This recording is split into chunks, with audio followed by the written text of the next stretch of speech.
Going live. Hey, everybody. Hello, hello, hello, hello. Welcome, welcome, welcome, welcome, welcome.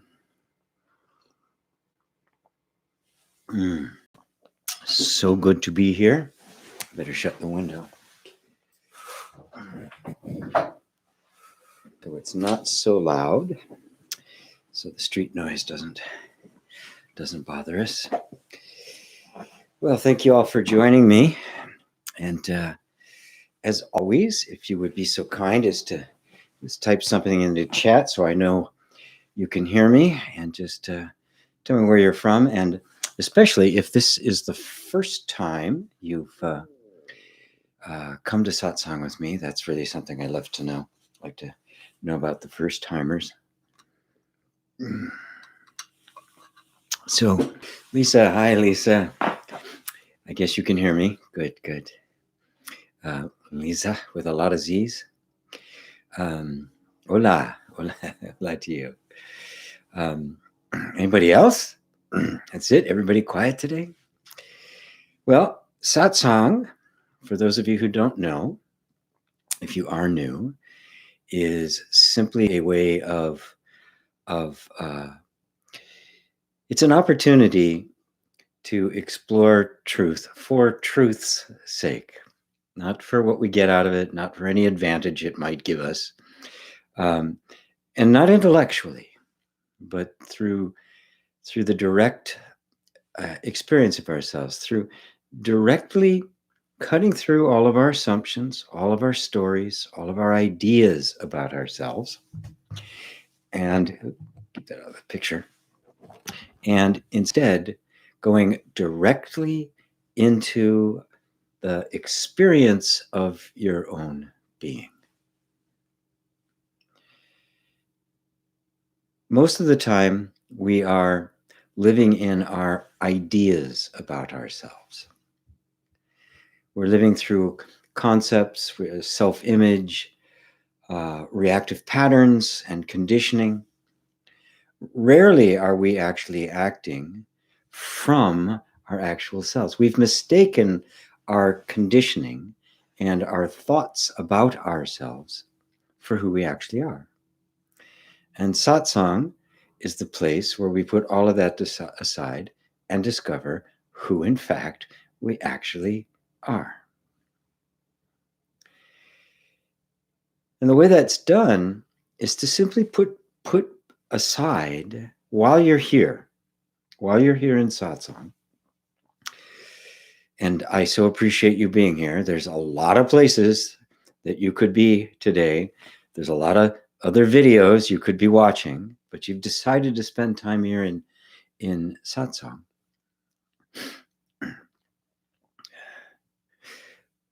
While we're here, I want you to focus more on the sense of your existence, just that intuitive knowing that you are, and the awareness that you are, and not focus on the ideas that you normally think of yourself in terms of, including being a seeker of enlightenment or awakening.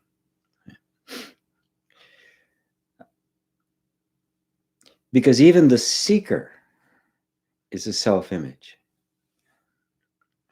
And the problem with the seeker, even though it's very noble, and we all go through a seeking period, the problem with the seeker is that in order to be a finder, you have to let go of the seeker.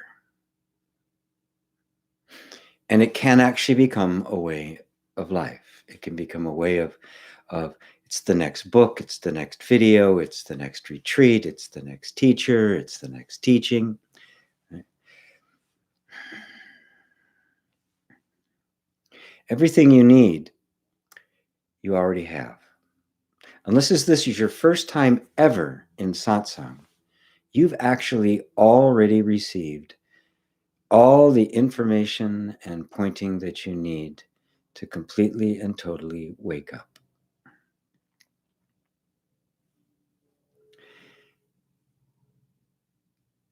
Do you right now have a sense of your own being?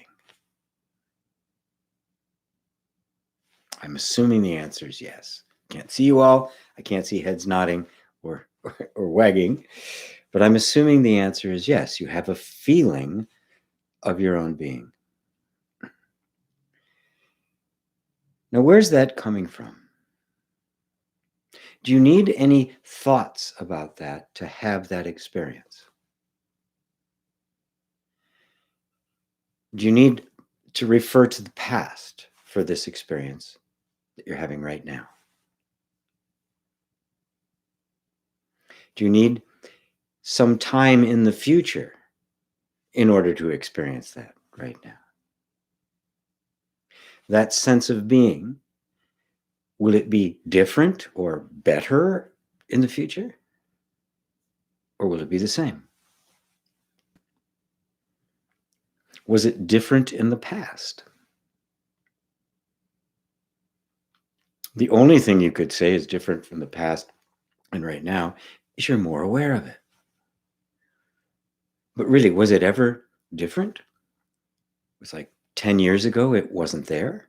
That sense, the it I'm referring to is simply the sense of your own existence.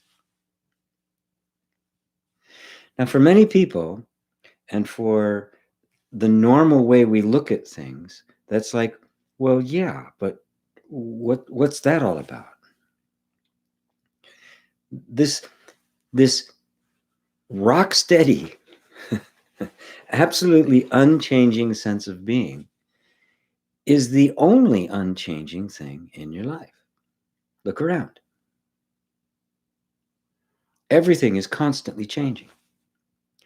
Just when we think we've got things the way we want them, right? Something happens. Something small or something huge, right? So, your spouse leaves you completely unexpected, or your boyfriend or your girlfriend breaks up with you completely out of nowhere. Or you lose your job, or they move your job to China or something, right? Or if you're in China, they move it to Taiwan. Life is forever in flux. And we all seek peace, happiness, freedom, and security. Well, how can you actually have happiness that isn't fluctuating unless you anchor it somewhere that isn't fluctuating? And the only thing we have, the only thing any of us has that isn't fluctuating, is that sense of existence. That sense of existence is more vast, orders of magnitude more vast than the world around you. Problem is, we haven't bothered exploring it. We haven't sat and looked and peered into that apparent emptiness long enough and with enough curiosity. It was I think it was the beginning of 2000, 2001, somewhere around in there. The Hubble telescope, you all know what the hell a telescope is. You know what the Hubble telescope is? It's returning these extraordinarily beautiful pictures of very distant parts of the universe simply by collecting a lot of light over time, and then they put it together in a composite image. Well, they decided to focus its attention, the lens of the Hubble, on a very small empty part of space. Now, this is a big deal, right? Everybody wants access to the Hubble telescope. There's only one of them up there. And so for a month, this telescope was focused on, if you look at the night sky, right, and take like an inch square of it, this tiny, tiny little fragment of the whole sky, that's the space that they focused the telescope on. There's nothing there. It's a completely empty part of space. They assumed nothing was there. They were looking for, I don't know what they were looking for, but at any rate, a month later, they put all the composites together and they were shocked. In that tiny little space, which appeared as if there was nothing there, there were 2,000 galaxies, each with a couple billion stars each. They did it again 8 years later on a different section of the sky, same size, 10,000 galaxies, right? Not stars, galaxies. Now, why do I bring that point up? Because we don't spend enough time focusing our attention on places that at first blush don't look like they contain anything. So when I ask you to just get in touch with that sense of your own existence, it seems like, yeah, okay, it's there. Well, now back to my life, right? Well, so what's next? Right? And I'm saying, wait, stop. Spend some time there. Turn your Hubble telescope on that space and see what emerges. It is actually more vast, has more depth, more color, more power than all the rest of this put together. And so I always want to invite you. That exploration is satsang. Satsang isn't just, sitting here going back and forth, asking and answering questions. Satsang is your individual, personal, genuine inquiry into the nature of your own reality, the nature of what reality actually is, the reality of you, right?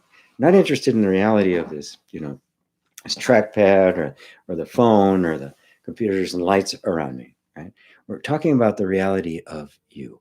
What is your reality? And the more you know what that is, the less you are confused or distracted or fooled by the thoughts about what the reality of you is. And therein lies the liberation. Therein lies the freedom. The liberation is liberation from what is not true.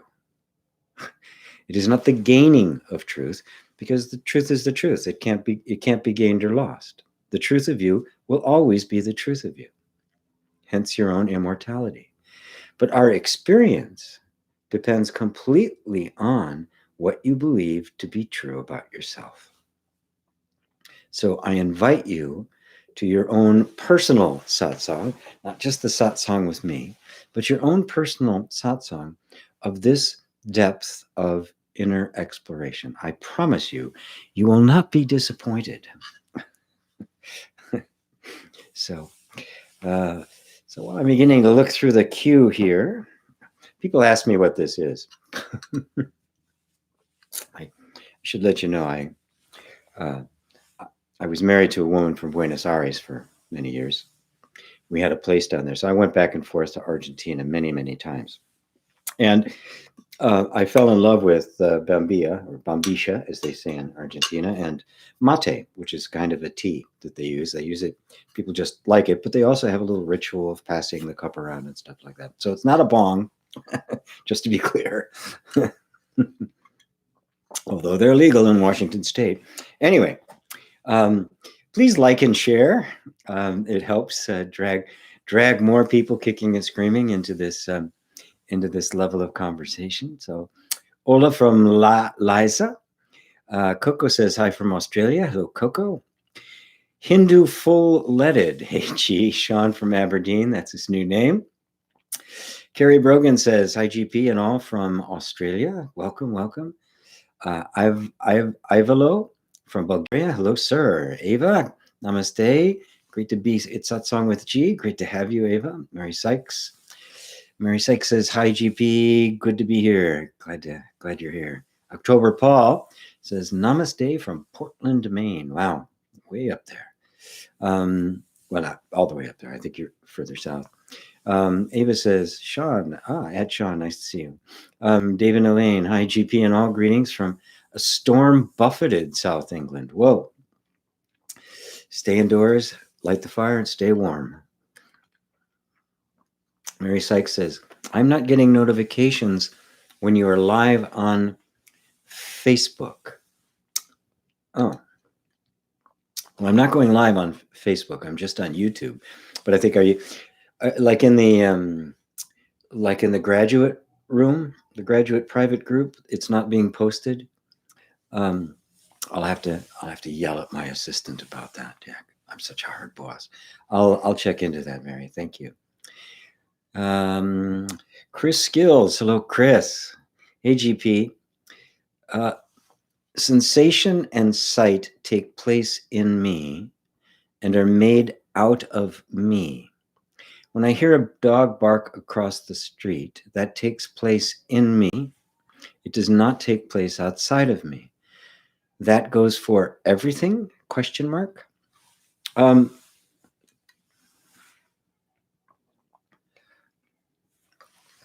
Yes, but you can only say that with 100% accuracy when you know what you mean when you use the word me.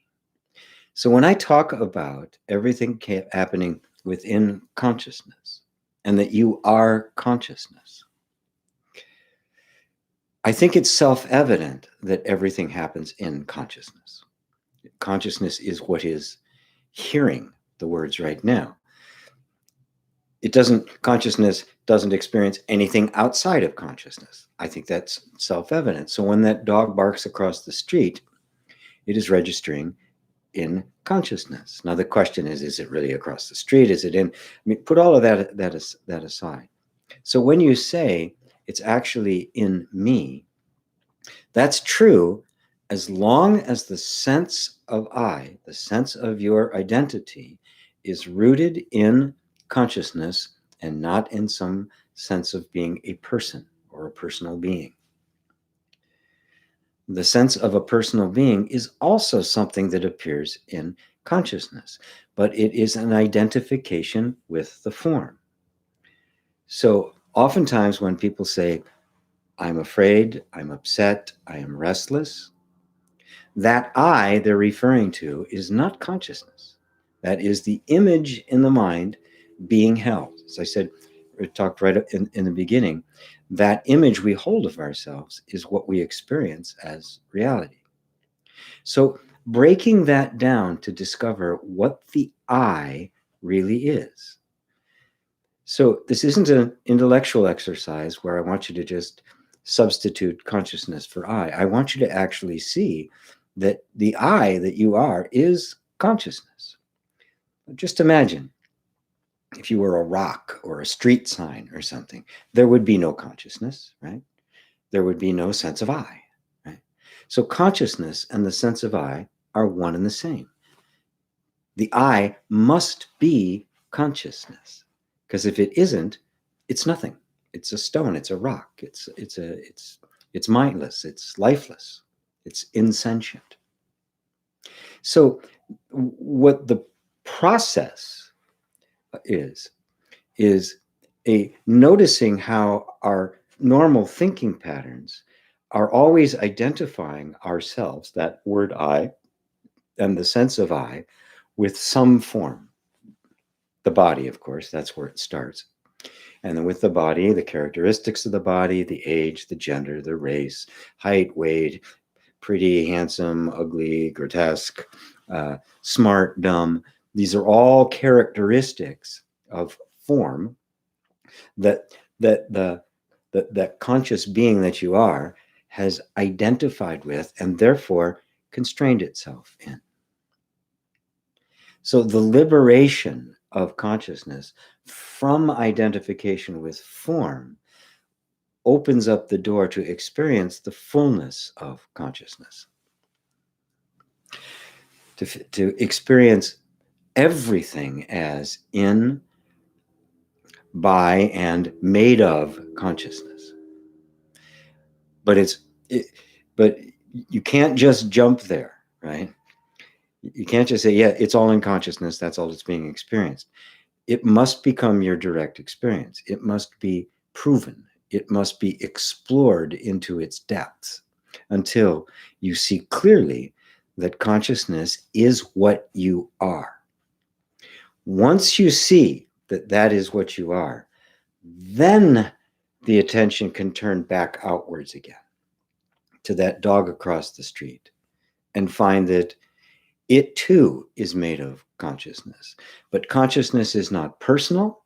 It is not just limited to this form. It is not limited at all. It is not individualized. It is not localized. That it is like space. The space here in Seattle and the space there in Scotland, where you are, or Liverpool, where you are, same space, right? Take all the content out of it, and the space is the same. It is only the content of the space that gives the illusion that says, well, you're in one space, I'm in another. Is the space inside this cup different than the space outside of the cup? And is the space affected by it? Did the space actually have to get out of the way so the cup could be there? That's why consciousness is often space is often used for a metaphor for consciousness, space-like awareness, which means it has no location. Space doesn't have a location, right? It is non-local. So the key to truly understanding that is to know yourself as consciousness. If without that, you will be personalizing consciousness and then trying to figure out how the dog is in me. Who is that me? That's the question to answer. When you are clear who that me is, the rest just starts to become very, very self-evident. Does that answer it for you, Chris? Sue McIntosh. Hi, GP. Sue here from South Africa. Hello, Sue. Glad to have you. Anja, hello from Germany in a heavy winter storm. I love winter storms. We had a huge one last year. We haven't had one this year, and they don't happen that often in Seattle, I'm afraid, but Germany, they sure do. Let's see. Okay. La Signora Don. La Signora Donia? La Signora Done. That seems Italian. Hello, GP. I'm supposed to be here with you from Wales in the UK. Ah, wonderful. Jonathan. Oh, the name is Jonathan. Hi, Jonathan. Wales in the UK. My great-grandmother was from Wales. I looked into seeing if I could get a Welsh passport or a EU passport. If my great-grandmother had been from Ireland, I could, because they do that. But Wales follows the UK rules, so I'm really wanting to get a European passport. I want to have an exit plan. Ofiax, listening from Sweden, was figuratively destroyed today by sadness when me and my girlfriend broke up. Makes me question my progress in meditation and awakening process. Oh, don't do that. Don't do that. Somewhere along the line, somebody got this idea that if you're awakened and meditating, the like, that you won't feel human feelings. No, you'll feel them more, because there'll be no buffering. There'll be no conditioned patterns restricting it. There'll be no layers of repression. You're going to feel it more. I encourage you to feel the grief. Of course, you and your girlfriend, you're close, intimate, one with one another. And if the relationship went on it obviously went on long enough that you were calling each other boyfriend and girlfriend, or girlfriend and girlfriend. I'm not quite sure what the name is, but either way, what that means is a dynamic is created, a little family is created, and certain dependencies arise. This is natural. This is love. This is what it's supposed to happen. And when something interrupts that, breaks that circuit, of course, the entire nervous system is destabilized. And what you're going to feel is sadness and grief and all sorts of things, until your nervous system once again organizes itself. It will, right? Grieve it. Don't question your progress. I think I've told this story, but I'll tell it again, of the Zen master who was out to dinner with his students, modern Zen master, not an old one, right? And he gets a phone call. He picks up his cell. This look comes over his face, and he starts bawling his eyes out, just weeping uncontrollably. So much so that people in the restaurant were getting very uncomfortable. Some even left, right? His students are sitting around, Zen master, what's, this isn't supposed to happen. He's supposed to be above all of this, right? Went on for 10 minutes, and then it was like, gone. They asked him what that was about. And he said that he had just gotten the news that his mother had died. And his mother were very close. Now, he was a Zen master. Was he transcendent of grief? Absolutely not. What he was transcendent of is the repression of any feeling. And so that grief came up, completely took him over. He let it. He bawled his eyes out. That energy moved through him. And in 10 minutes, the grieving period was over. For somebody else, it could have been 10 years that could persist. But there was nothing stopping the natural flow of energy that is the human life. We're not here to transcend our humanness. Transcendence means you embrace and subsume your humanness. You don't go beyond it. You completely and totally embrace it. The ultimate achievement in Buddhism is the full embracing and the full embodiment of being the ordinary human being. Don't question your progress. Yeah. If you had suppressed it and weren't completely destroyed by sadness, if you weren't just laying there bawling, then I would be questioning your progress. If you're saying, no, it doesn't matter, right? No, I'm beyond that. I've transcended that. That's when I would break out the Zen stick and whack you across the side of the head. That's artificial. It's bullshit. It's not true. To give yourself permission to feel what you're feeling when you're feeling it, that is liberation. If you do that, that energy, which must move or it becomes trauma, it becomes stuck, it becomes the stuck energy, it becomes the dukkha that is suffering. If you let it move, the nervous system will do what the nervous system was designed to do, is to find a new place of equilibrium. But in order to do that, you must first completely embrace the loss. And grief is nothing other than how our body and whole energy system feels when we suffer an irrecoverable loss. And we suffer irrecoverable losses all the time. Some huge, like the loss of a lover. Some or a parent or a friend into death or a breakup. Sometimes breakups and divorces are worse because the people are still there, right? This is life. This is going to continue happening, and at some point, you're going to die, and you're going to be let go of all of this. It's not going to be like this. Oh, who cares? No. Yes, there'll be an enormous feeling of release, but also this feeling of love, of appreciation for your life as it was, appreciation for him or her or whoever, her, yeah, for your case.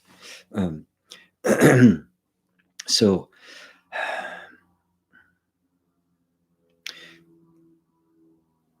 awakening is not a supplication or replacement of the energy of our human lives. It is an amplification of it. You feel life fully because there's nothing blocking it. There's no repression or suppression. There's no false ideas. There's no false conditioning.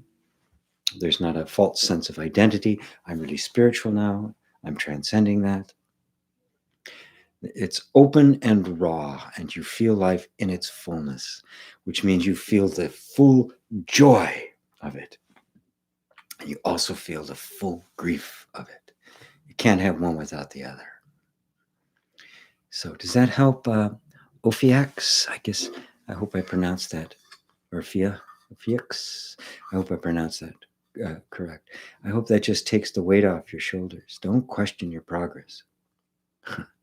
Do not question it at all. Embrace this moment. That is the awakening, as it is, without trying to buffer it or filter it or restrict it in any way. Feel it. That's awakening.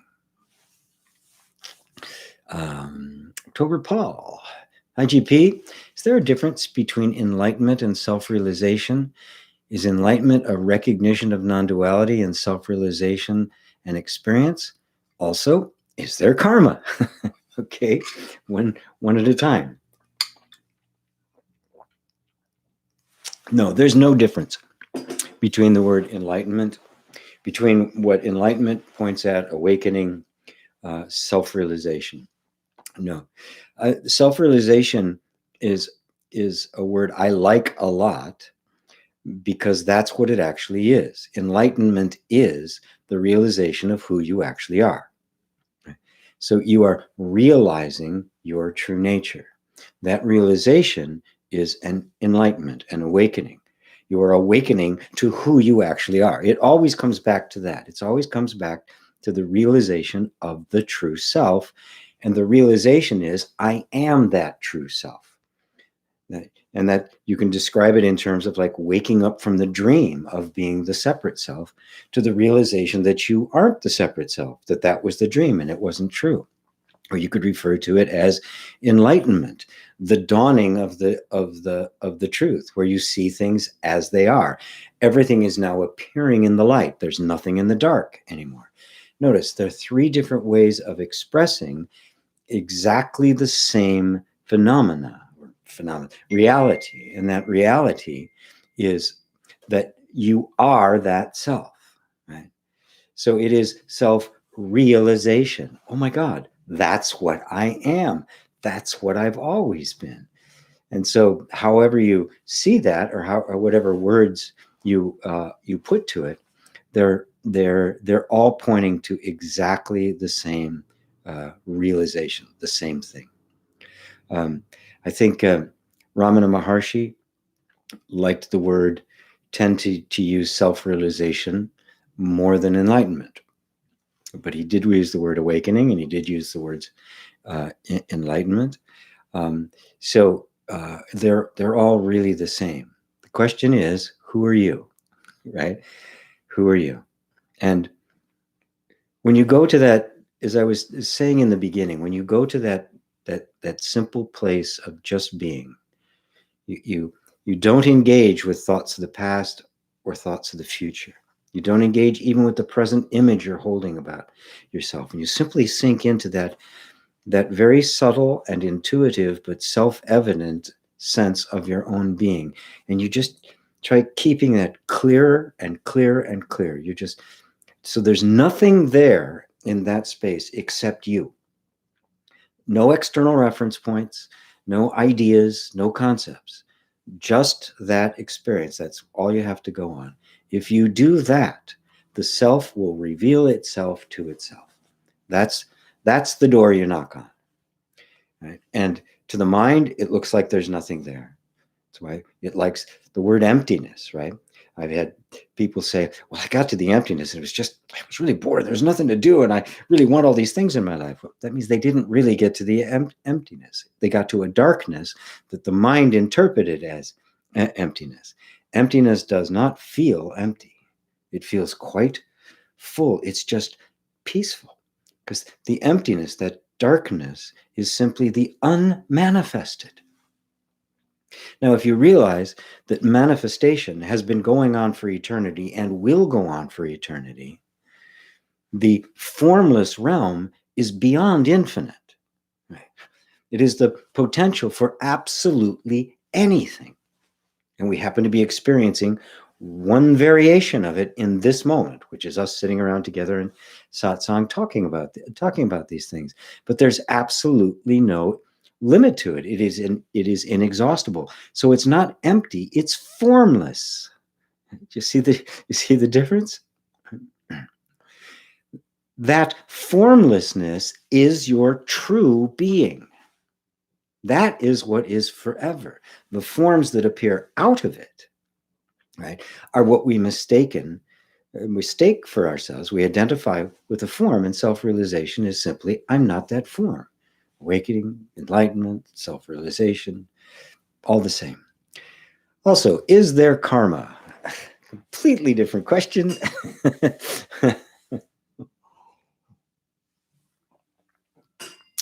I trust I got the first one for you. I got a little bit of my mate left.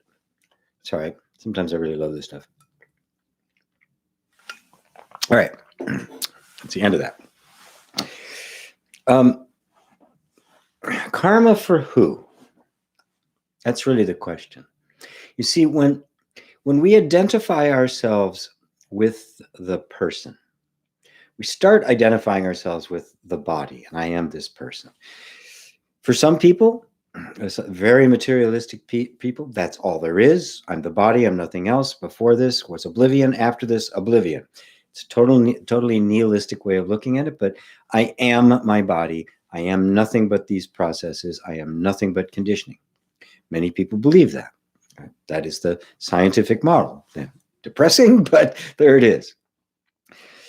The majority of people have a sense that there's something beyond just being this body. Let's say a soul in the body, or a spirit, or some kind of an energy, or some kind of a beingness that either goes to an afterlife,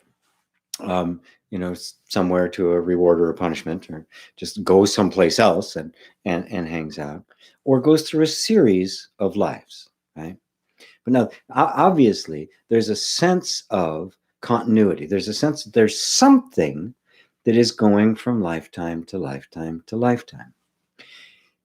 Now, that's a very nice way to look at it. When people ask me about that, I say, well, that's wonderful, right? But in this lifetime, I started this lifetime very identified with GP, with Gregory Walsh, right? And I acted that part out until I realized that's not who I was, which means that every single life I've been in, I felt exactly the same way. Oh, this is who I am. This is who I am. So I ask a very simple question. What is it that goes from lifetime to lifetime to lifetime? What is that? They'll say, well, that's a soul or the spirit. Well, is that a form? Is that like some kind of ephemeral version of you that you can walk up and stick your hand through, right? Is it got a gender? I understand we switch genders and maybe even different critters, right? You were a mosquito at one point and somebody nailed you, right? And you came back as a ostrich, right? The ideas about that can just go on and on and on and on.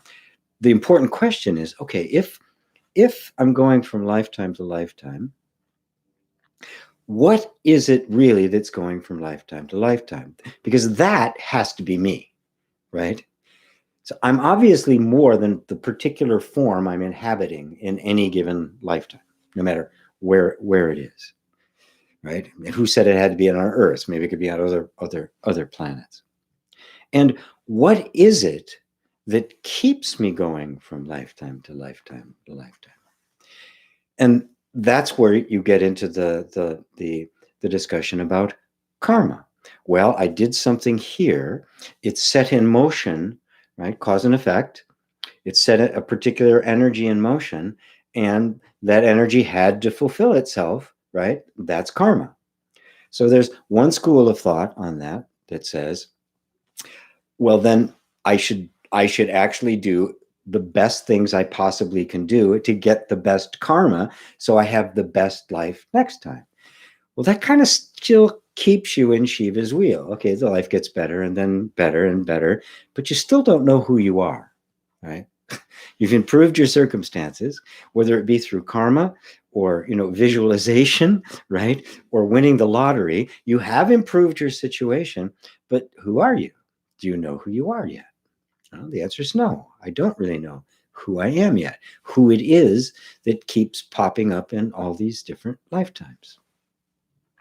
And so another way, another attitude towards it is to transcend karma. Now that's an interesting one, because everything you do has an impact, doesn't it? There's no such thing as a neutral act. Every thought you have, every gesture, everything creates a ripple effect.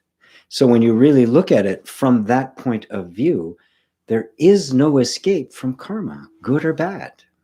Yeah, you can try to improve it, but there's no way out of it, right?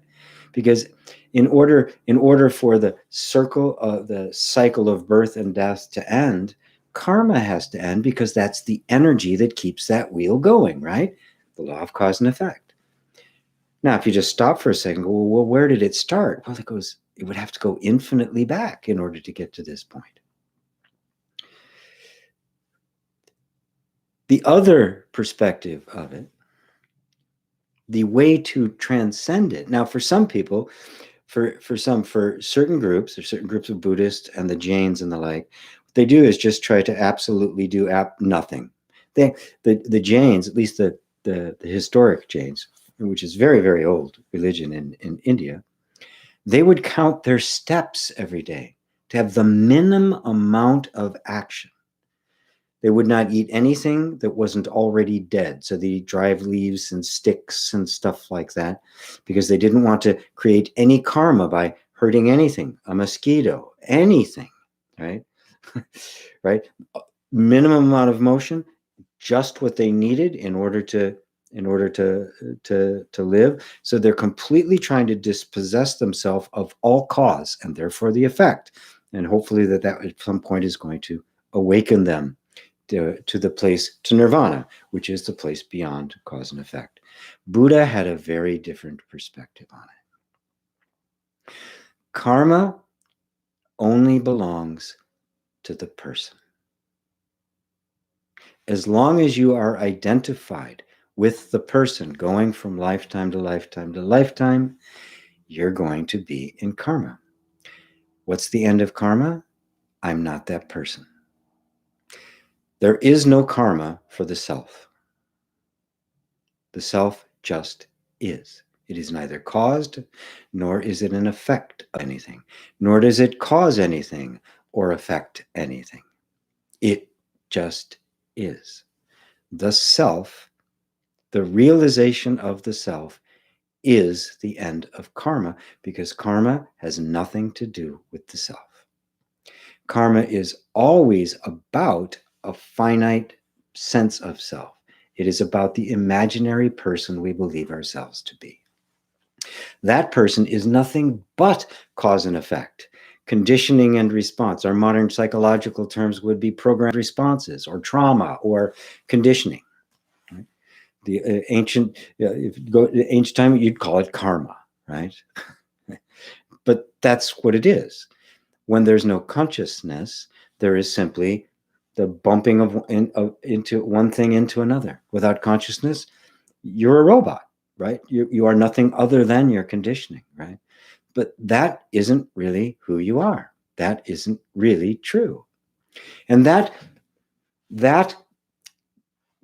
conditioning appearing in this lifetime didn't originate in this lifetime. It'll keep going, right? As long as that very subtle sense of being a separate self is there, and it survives the death of the body, by the way, it'll just create another body, right? That is what needs to be seen through. Self-realization is the end of karma. It has nothing to do with it. As long as you're identified with the person, there is karma.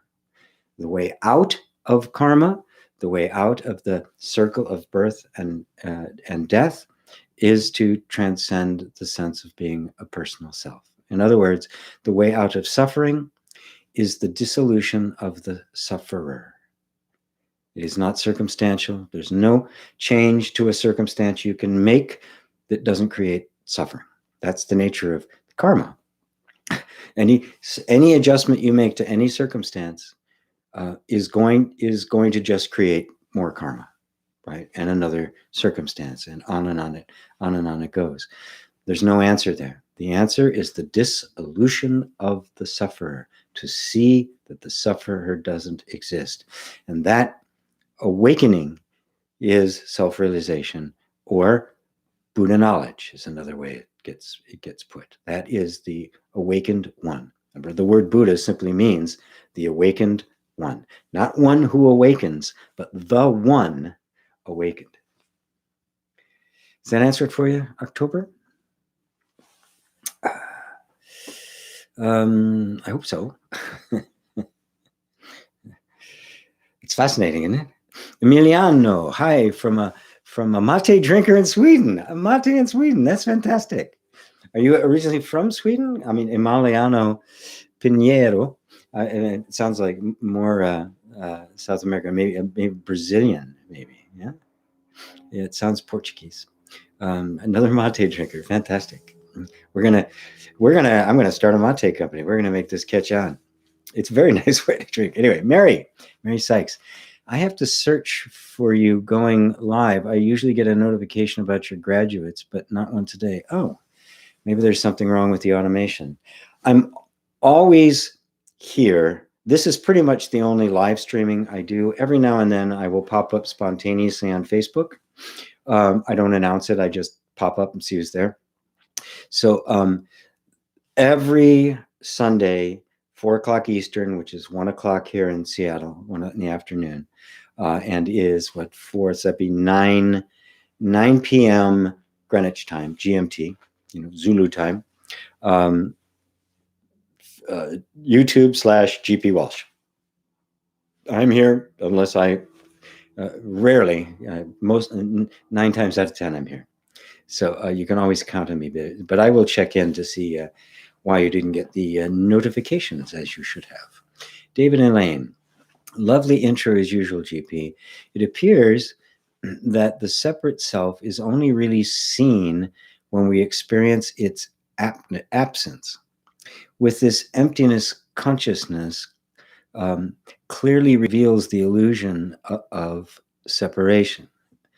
Yes, when you're in the middle of it, you don't feel it. It just feels like normal. It can be just kind of this indistinct suffering, really, an indistinct sense of discontent, of dissatisfaction or restlessness. Okay? When the sense of self is present, it reveals the illusion of separation. When the sense of self is present, the truth, although evident, appears veiled and therefore hidden. Yes. The belief in a separate self veils the experience of the true self. It's that simple. Right? I believe myself to be this person, right? And therefore, the feelings of a separate self, which is basically insecurity, lack, fear of death, fear of going without, restlessness, instability, all of those feelings are believed to be my feelings rather than just vibrations in the energy system. The person, they're just vibrations, but the person is an image projected on those vibrations. And then say, I am restless. I am discontent. Right? And now suddenly that belief veils the reality. The reality is the true self. The self is veiled from the true self, by the true self. It's all appearing to the true self, which is the consciousness that is aware of my words right now. So it is simply a thought that actually blocks out the light of the true self. Just like you can put your thumb up, get it in the right place, your thumb can block out the entire sun, right? It's simply what happens to be in the way of it. That's a thought. It can simply block, can veil the reality of your being. The realization begins to come when you begin to see that even the blocking and the veiling and the thumb are appearing to what is believed to be veiled. Did you follow that? the veiling itself can only appear to consciousness. It requires consciousness to be there. So in fact, the consciousness is aware of this dream of veiling. So it's not really veiled. Are you following that? The veiled, the veiling, the veil, and the one being veiled are all appearing to the unveilable consciousness. Because without that consciousness, there'd be no experience at all. So sink back, take a big step back. If it's in front of the lens, it's not me. It's just a dream playing itself out. It's the dance of opposites. It's the Leah. And the one who believes in the dream is in the dream. The dream and the dreamer are one. The belief and the believer are one. The believer is the belief. And all of it is being beheld by that which cannot be veiled. That's how you see through it. Does that help you there, Dave and Elaine? Or one, the other, or both?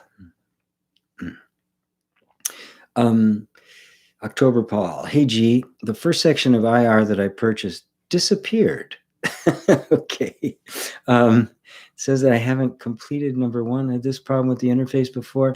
I have, which is why I'm switching over to a new platform. Send an email to support@gpwalsh.com and I'll get that fixed for you. Thank you.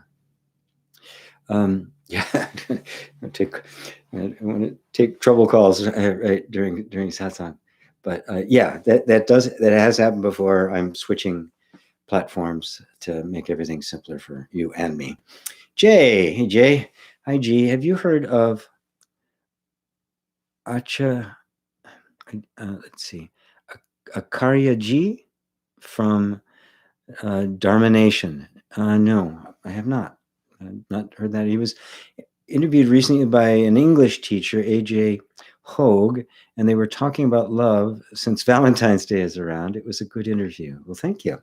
Thank you for pointing that out. Let's see. Oh, about love, there's more. Oh, but there's more. Hold on. Everything just jumped around here. Let's see. There's a good interview about true love and what we see on Valentine's. It was a good interview about true love and what we see on Valentine's Day. Towards the end of the conversation, Acharya Ji was saying how there's a reason why we don't feel that deep love towards a pen there's a reason a pen as we do towards humans. It's because of the soul. When I heard this, I was like, but the pen and another human in consciousness, it's no different. The question there? Stop, quiet. Okay. Yes. Obviously, on a relative level, I'm a lot more fond of my girlfriend than I am of the mate, right? Or the pen or the microphone that I'm speaking to. Relatively speaking, there's all sorts of different variations and shades. The people you are very close to and not so close to. Love is capable of all of that. Love is not, this is love and that's not love. Love has an infinite shadings to it. There's the love of work, right? There's the love of your job. There's the love of ideas. There's the love of satsang. There's a love of exploration. There's a love of, I love all the video equipment I have. It's very fun. The fact that I can do this. I love my room and my couch and the pictures and the flowers. All different aspects of love.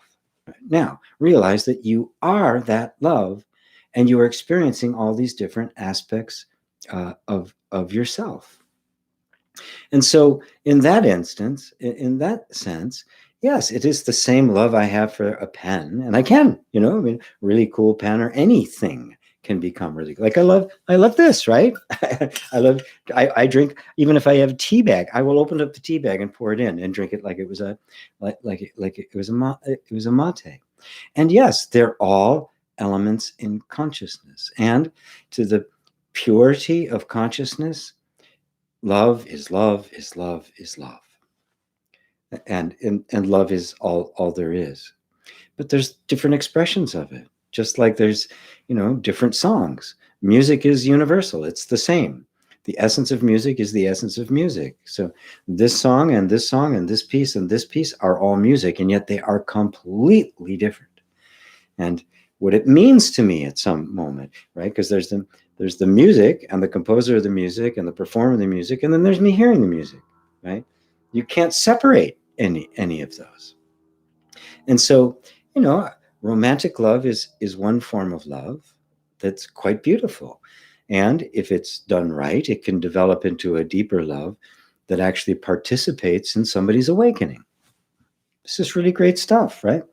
So I don't want to try to say that, well, the pen, it's all in consciousness. Everything is consciousness, right? So rather than focusing on the pen being in consciousness and the different kinds of love, focus on you. That is, focus on you as consciousness, right? So rather than seeing consciousness as something else that things are a part of, be that consciousness. And then everything is a part of you. And now what the knowledge you have of the pen and the lover is an intimate, direct knowledge. And everything is seen then in its proper place. You see that a pen can be a symbol of something much, much deeper and much beautiful. If your beloved gives you that pen, it becomes something quite sacred, right? Well, where's that sacredity live? It lives in you, right? It's not no object has inherent anything. It has no inherent meaning. It has no inherent love, nothing. Right? It is all the consciousness that is looking at it. When you know yourself as pure consciousness, that consciousness is love. Everything is love. Everything is lovable. Everything is seen as love. Everything is seen as one manifestation of love. And there are no gradations. There are differences, but no gradations in value. Everything has the same value. And you see the value constantly shifting, right? Depending on the eyes through which you're looking at it. And you can look it through any different kinds of eyes. Again, know yourself as that consciousness rather than thinking of it like consciousness doesn't make a distinction, does it? Be consciousness and then answer that question. And you won't have to ask it because you'll be the one that's answering it, right? So if you think of consciousness as something else and you're trying to get to it, well, then ask, well, then what are you? You're not consciousness? You're unconsciousness trying to get to consciousness? Or are you consciousness? Oh, I'm it. That's it. So now what does it mean to you? What's love to you? What does that pen mean? What does that person mean? What does Valentine's Day mean? Right? And now the answer is intimate and direct. And the answer you give now could be a very different answer tomorrow because that's the nature of it. It's forever unfolding. Love remains constant. The manifestation of love is ever changing, like this most beautiful cosmic kaleidoscope. So, is that answered for you, Jay? Coco, hi, GP. When it is suggested to see through the self, I feel a sense of hierarchy, like I need to get behind or through the separate self to consciousness. I find that my mental narrative is always spontaneously happening. Is the separate self just happening, or is there a letting go of the mental narrative? Well, it's a seeing through of the mental narrative. When it's suggested to see through the self, I feel a sense of a hierarchy, like I need to get behind, right? It's not like that. We need to see that the separate self is an image in the mind and not an actual thing. It is a thought. It is a thought believed to be an entity. There's no entity there, right? The separate self is, I sometimes refer to it as the robot, right? It is simply speaking. There's words, you're hearing thoughts. Some of those thoughts use the word I, right? But the I they're referring to is not you. They're not referring to consciousness. Those thoughts, that I is referring to another thought. And it kind of cascades like that till it finally gets to the one thought to which it is actually referring. Now, that's when in inquiry, you say, to whom is, well, not to whom is that, you say, can you find the one to whom that thought is I is referring?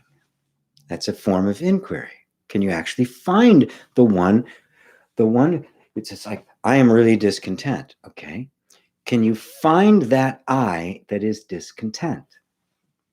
If you look, now most people just go, well, it's me, of course. What a silly question. And they won't even pay any attention. I say, slow down and look more closely.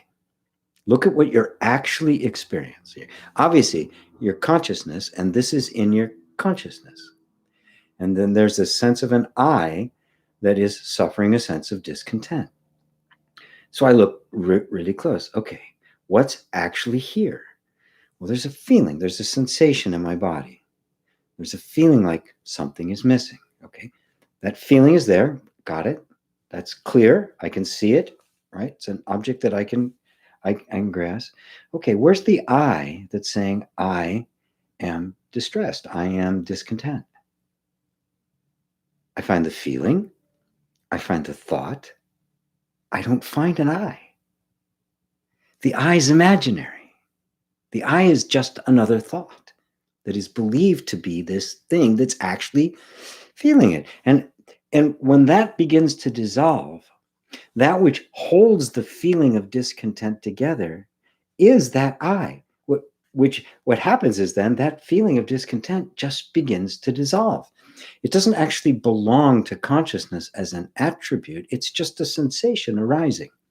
And without somebody to take ownership of it, it has nowhere to go. There's no hook for it to hang its hat on. And so it just kind of vaporizes. And then, so this I, the actual I, is the one watching all of this. The I is the one that's saying, okay, I feel this. Where is the I that it is referring to? And you can't find it. And that's the realization. Oh, it doesn't exist.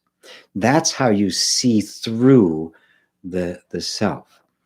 It's not like you have to push it away. You're absolutely right. The mental narrative arises spontaneously. You don't have to stop it, right? You just have to see through it, right? And by seeing through it, that means you realize that the narrative is about, like every story, it's got a main character, right? The main character is a fiction, right? That the main character that this narrative going on in your head is about is no more real than Mickey Mouse or Luke Skywalker. We can talk about them because they're characters in the story, but they don't really exist. Right? So the story is about somebody who doesn't exist. So the whole narrative is a fiction. And you can sit back and go, interesting story. It's not about me. Who are you? I'm the consciousness that's aware of this entire thing. And when I am aware of that, I am no longer identified with it. That's what it means to see through it, right? It isn't like I got to get rid of it. It's simply you're awakening to who you are and the falsity of that I. The feeling is there, but no I. There's no I to take ownership of it. As Buddha would say, if somebody gives you a gift, but you don't receive it, where does it go? Now, if you want to look at it and understand it more subtly, I'm sure there's plenty of people here that do. Notice that when a feeling arises, the feeling arises of discontent, or a thought of discontent arises. I don't like that, right? That there's immediately something else arises, also energetic, that grabs a hold of it, that takes ownership of the I don't like that, or I am discontent. That too is an energetic pattern, also being witnessed by consciousness. The separate self is like an energetic pattern that arises to claim ownership over the various kinds of natural responses. Your nervous system is constantly responding to the environment. That story about the nature of what's being experienced is also arising. It is also part of the conditioning. And it is also being witnessed by the same completely unconditioned self, which is the consciousness that you actually are.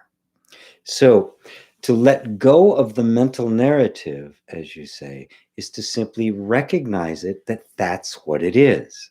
You can't let go of it if you believe it. You can't try to get rid of it if you believe it. Your belief in it, your belief that there's actually somebody there suffering, is what holds on to it. Right? See it for what it actually is.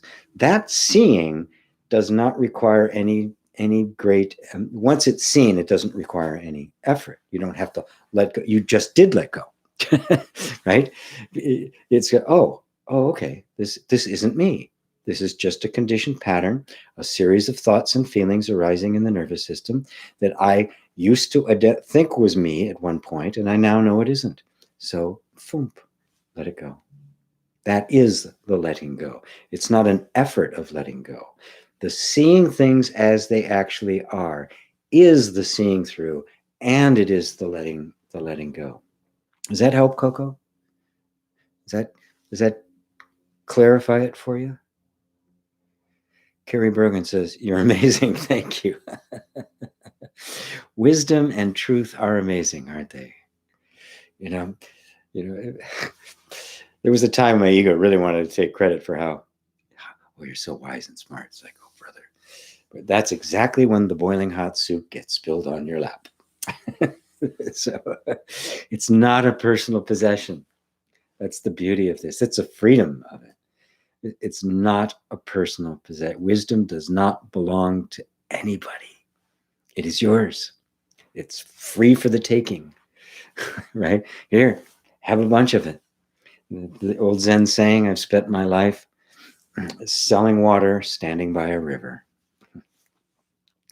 Chris, could you say consciousness is like space and each of us is a modulation, which the space is taking the shape of? Yes, it's exactly what's happening, but not exactly what is happening.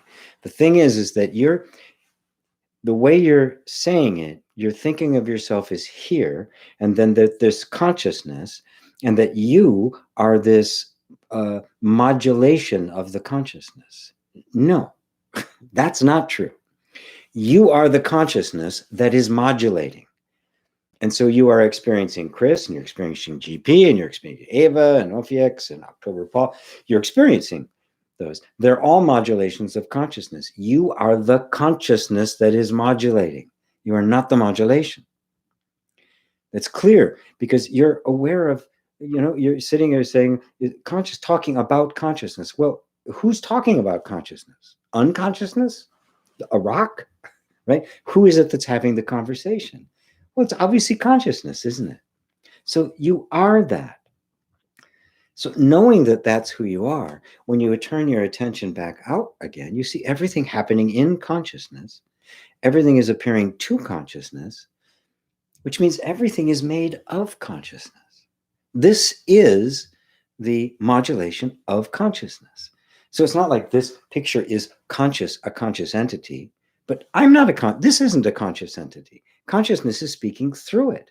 Consciousness is expressing itself through that picture and through those flowers. It's expressing itself through these questions, right? But this form is not it. It is shining through here. It is transparently just being made manifest here. Because if there wasn't anything making it manifest, it would be pure emptiness. You couldn't see anything, right? Just like you walk up, you look at in the night sky, you see the moon. It's beautiful, right? And around it, there's also this light on the moon, but there's no light around the moon. Well, wrong. There's more light around the moon than there's actually on it. You just can't see it because nothing is manifesting it. Nothing is reflecting it. Nothing is expressing it. But the light's there. So it's shining through the objects, right? It itself, consciousness as itself, is like pure white light. You cannot see it. It is only seen when it comes out in its various aspects. Then all of a sudden it becomes visible, like light passing through the prism. That's that's the course I'm doing right now on the chakras I invited you all to participate. You still can if you want. gpwalsh.com/chakras, because that, if you understood those, what they really are, that's what it is. They're not physical or metaphysical vortexes of light. They're a metaphor. They're symbolic. They're archetypes. They represent consciousness passing through a prism. And so you see all these aspects that make up the human being. So consciousness modulating is simply consciousness manifesting itself. And so the form you call Chris skills, you identify with that form. So now you're thinking, well, consciousness is manifesting me. And I ask again, well, aren't you conscious? So there's you, and then there's consciousness. There's not two. That's all there is consciousness. And it's shining through everything. When you see that, as it says, as the Sufis say, wherever the eye lands, it sees the face of God. That's what they're talking about. It's not a person you're seeing. You're seeing reality or God shining through the form. And so the form and the animation of the form become one, not two.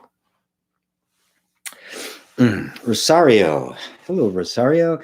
After a terrorific day, unbearable, unable to calm my mind, I found peace listening to you. Wow. Scam likely. Stop. Wow. Thank you for that. Thank you for that. Yeah. And be grateful to yourself for your own openness and receptivity and willingness to let go of the sufferer. As weird as that seems, we cling to the sufferer. The very thing that is causing our suffering, we cling to for dear life. That's the egoic mind. October Paul, Ophiax, have my sympathy. Yes, very hard to go through a breakup. My heart goes out to you. Yes. Thank you for that, October Paul. There's no disgrace that I've had my heart broken. I had it broken, and I learned that the way to heal from that is to completely embrace it. I wouldn't have it any other way. I don't want to become numb to life, right? If you become numb to the griefs and the pains, you become numb to the joys, to the wonder of intimacy. Embrace it. Ophia says, thank you. That helped immensely to understand. Good. And says, thank you, Paul. You're welcome. Heal well. Yes. Amen, brother. William Callahan. Thanks, GP. I love marinating in these juices. Yes. Yeah, that's a phrase Muji coined. Marinate in it. Just don't feel like it. Just you're simply letting this truth permeate every inch of you. Wofiak said, it did take the weight off my shoulder. An incredibly good answer. Yes, it does take the weight off your shoulders. There's nothing to fight, right? The suffering comes when we resist what's happening. We create the conflict. No, and that is where the suffering is. There's no suffering in grief. There's pain, right? But no suffering. When you simply let go and let it be there, you experience it fully. And of course, then it has the opportunity. There's nothing restricting it from healing, right? You have to understand that when we fight it and resist it, we're actually keeping it from resolving itself. And the whole energy system knows how to resolve itself. It knows what to do. It's trying to do it. And you're saying, no, no, it hurts. Yeah, it hurts. Let go. Let go. Mary Sykes says, thanks, GP. We are here to be fully human and fully divine. Love the story about the Zen master crying. Yes, yes, yes, yes, yes. Fully human. You know, a deeper study of Buddhism reveals that that is what the Buddha was teaching. The Buddha himself said the ordinary human being is the Buddha. It is not something esoteric. Look up the 10 ox herding pictures. The last picture is the fellow who finally finds the ox, which is the symbol of enlightenment, of Buddhahood. And he's just sitting in his house on the last frame, looking out the window. It is the total embrace of humanity. And so humanity disappears into the fullness of divinity. They're not two anymore. We don't make a distinction of the divine and the transcendent, and then the earthy and the manifest. They're one. Right? They're absolutely one. The human being is the Buddha. This is it, right? There's no heaven out there. This is it. Right? As Christ put it, he said, the kingdom of God is spread upon the earth, but the people don't see it. It's here. This is it. My. Fully human and fully divine. And you see that they're simply one and the same. Coco Reverend, Coco Mary, do you propose shadow work?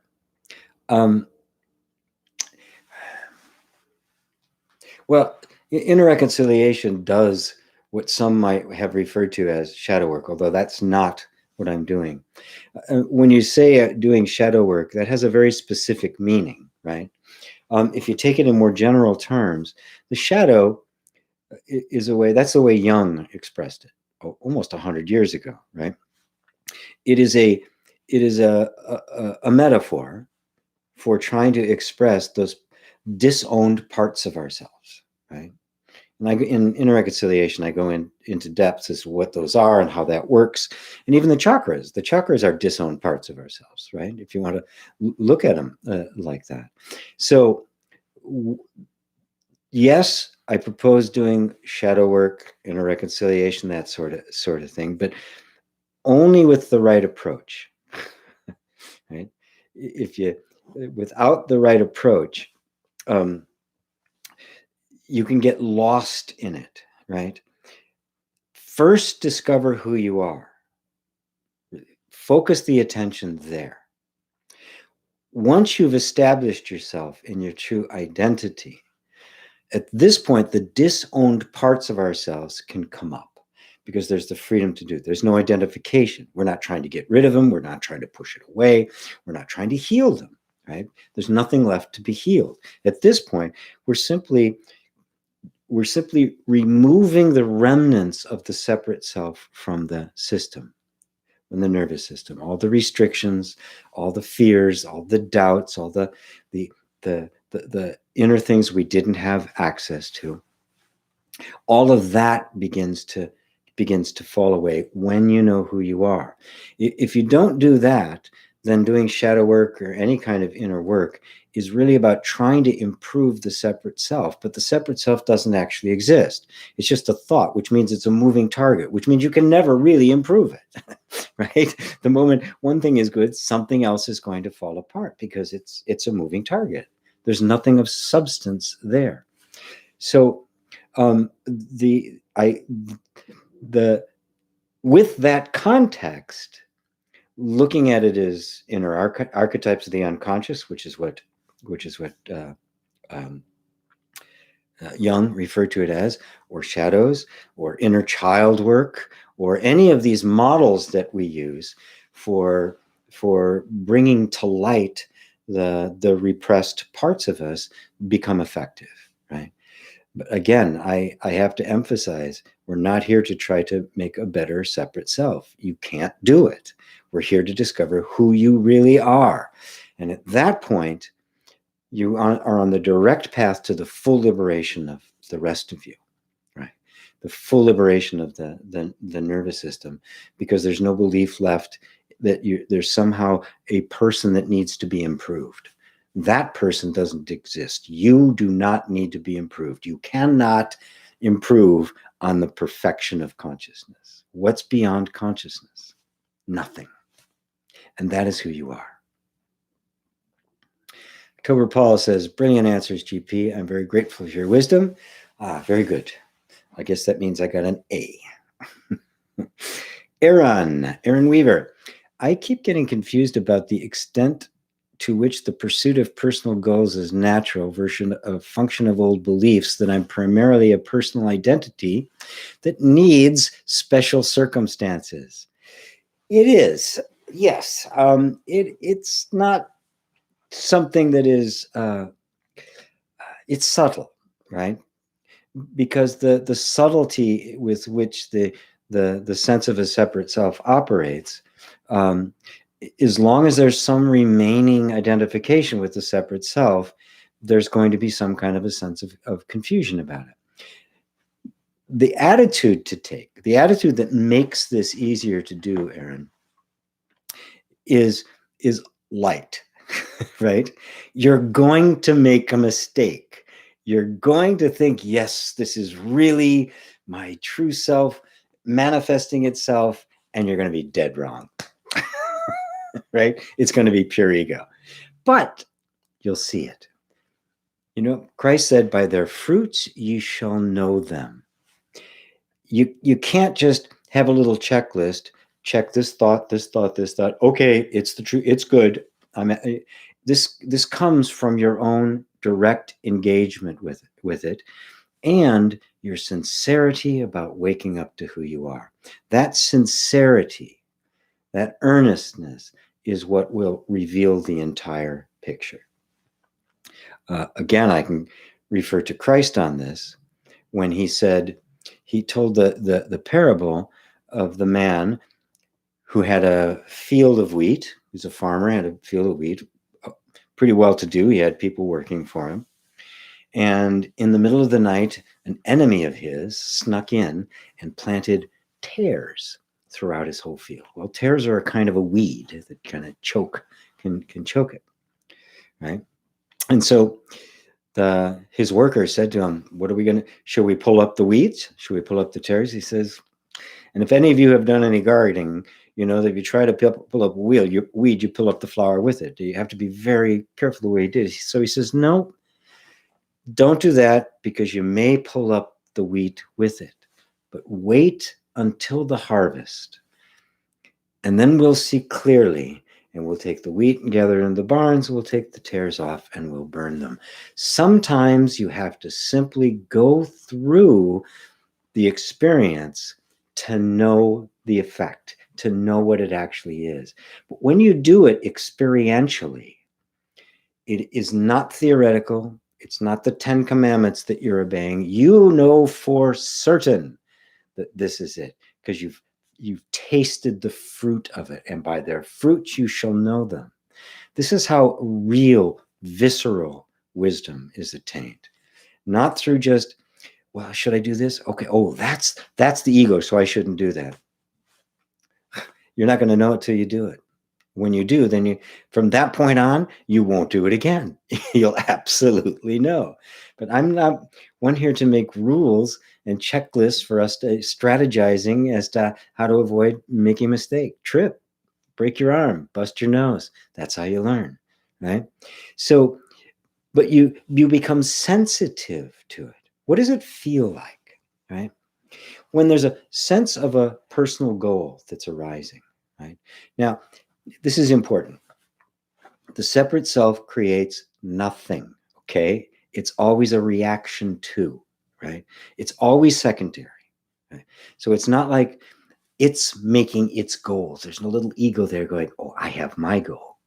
So every impulse towards growth, however subtle, however small, is actually genuine. It's coming from the real you. Now, it can be the moment it appears, the ego grabs it, right? And it says, you're mine, and tries to turn it to its own devices. Right? It's going to happen. So when that feeling comes up of a goal of some sort, I say, feel into it. Is there a sense of, I got to have this or I'm going to lose out? That's the ego. Is there a sense that I'm going to be improved in some way? That's the ego. Is it an attempt to compensate for lack? That's the ego. No genuine desire or goal arises in us as a compensation for lack, because to the self there is no lack.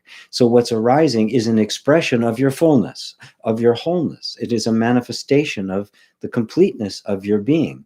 The ego interprets it as a desire for something it doesn't have.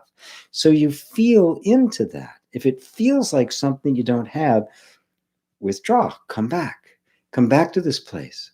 There'll be info. Yeah, but you'll miss the opportunity. Well, is that coming from the self or is that coming from the ego? So it's not going to want you to withdraw back and just kind of ponder this. It doesn't matter. A goal comes up, a desire, something comes up. It does not matter whether it fulfills itself or not. It has no effect on you, your happiness, your being, your fullness.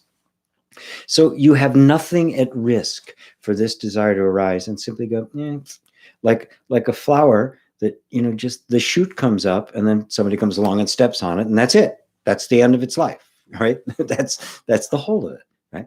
So you're not personally responsible for any goal that comes up, right? Any desire, it's just the functioning of life. So if you see it that way, there's no personal responsibility to it. You can just let it grow and it'll grow and fulfill itself and that'll be great and you'll enjoy the fruits of it, or it won't. Either way, you're stable, you're fine, you're good. I'm good, man, right? So that's a way to discern. Use the goals, use all of this as a way of digging deeper into and clarifying more and more you're seeing. And as always return the sense of identity back to the consciousness that is aware of both the ego arising and trying to commandeer it and the goal itself arising. Where's it arising from? Some place out there? No, it's arising in you. And who are you? Consciousness, love, the self, the mother goddess, however you want to put it. Pan, Zeus, I don't care, whatever, right? You're what is aware of all of this happening. It is arising out of you and giving expression to you. So you don't have to take personal possession of it. And when you don't, then you can easily see the ego saying, well, I've got to have this. If I don't have this, I'm in trouble, or I'm not going to, whatever. And that's clearly the activity of the ego, because the ego, not being self-sustained, it needs to have constant reinforcement. And so it's grabby, that feeling of grabbiness. That's the ego felt rather than thought. That's the feeling of a separate I rather than the thought of a separate I. I know I went around a big field there for you, Aaron, but I hope that helps. Let's see, all the way down, make sure. Sometimes I've had my phone interface here has cut out on me, so I'm just making sure. Good. Mary says, beautiful answer to what karma is. Good. Yay. Wildcat drums. Hey, buddy. Hi, GP. So when you completely let in and watch thoughts for long enough, they, as thoughts, will go quiet. I am the still being witnessing them. Learning to love all thoughts is key, right? Right. Yes. When you are seeing thoughts simply as thoughts and not as someone for whom the thoughts are important, right? So you don't have a preference over one set of thoughts of another. You don't have a vested interest in the outcome of the thoughts, right? That's a sense of self that is not yet pure. It has not been cleaned yet, right?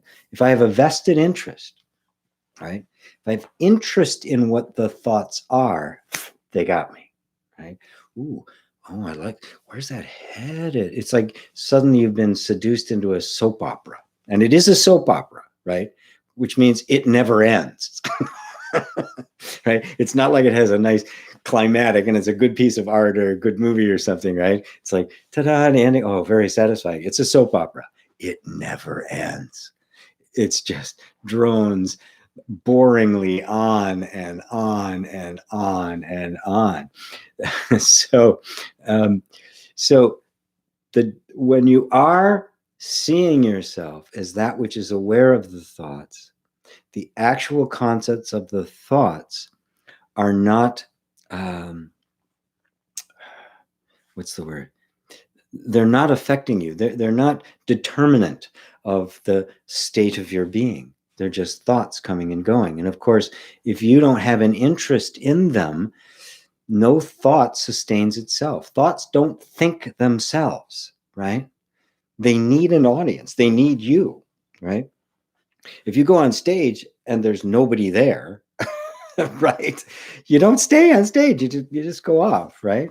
Right?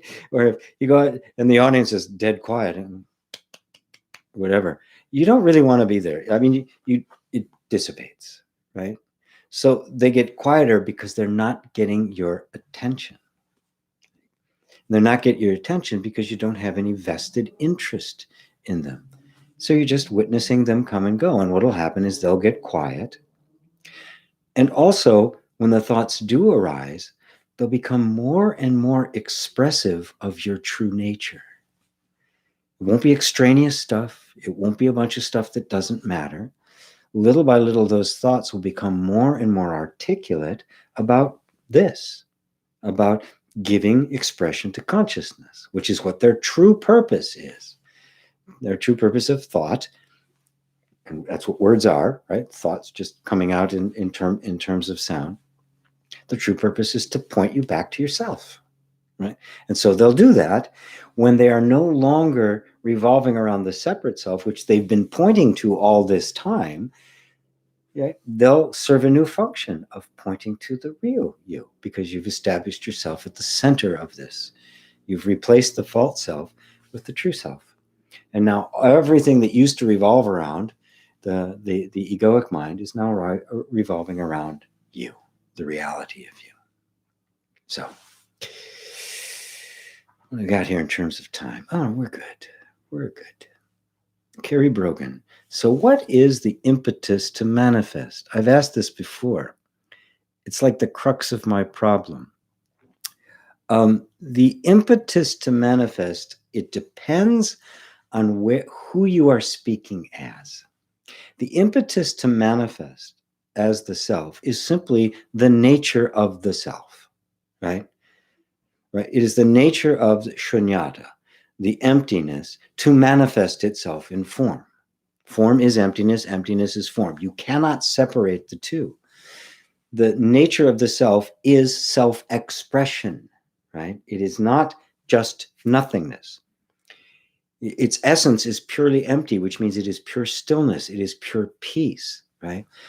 That peace manifests itself, and that manifestation is what we call love, right? So it loves itself, right? When you love, it's an impetus to action, isn't it? If you feel happy, don't you just want to tell people about it? Something great happens to you, don't you want to express it? That is a glimpse into the nature of reality, the nature of God. The utter, overwhelming delight in your own being is the power of creation. It spontaneously creates a universe. That's how big it is. And the universe is a fraction of what it is. It's inexhaustible. It's inconceivable, right? Because it's infinite, right? So you can't even speak of fractions of it. A fraction of it is still infinite, right? Now, if you're speaking from the point of view of the separate self, the impetus to manifestation is to compensate for lack, for its innate sense of lack, while the innate sense of the self is fullness and completeness and peace.